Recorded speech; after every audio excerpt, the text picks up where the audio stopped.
In today's video, I'm going to teach you Robinhood versus SoFi Invest beginner comparison. If you're trying to decide between Robinhood and SoFi Invest as a beginner, this comparison will help you understand the main differences in a simple, practical way. Both platforms are popular, but they're built with slightly different goals in mind, and that can make a big difference depending on what kind of investor you want to be. To get started, open Chrome and search for Robinhood versus SoFi Invest beginner comparison. This will help you pull up current information, reviews, and official platform details so you can compare both services side by side. As you search, focus on beginner-friendly sources and the company's own websites, since those usually give the clearest picture of what each platform is designed to do.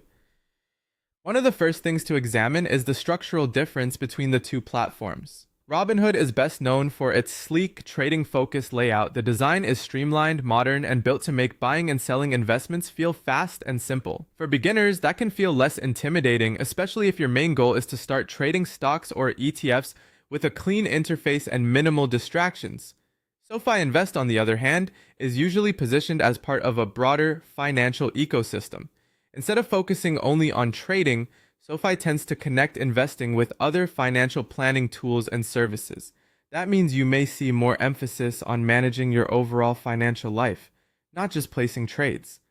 For a beginner who wants a more holistic approach, this can be appealing because it makes investing feel like one part of a bigger financial plan. Next, check whether both platforms offer fractional shares. This is especially important for new investors who may not want to buy a full share of a higher price stock. Fractional shares let you invest smaller dollar amounts, which makes it easier to get started and diversify without needing a large amount of money up front.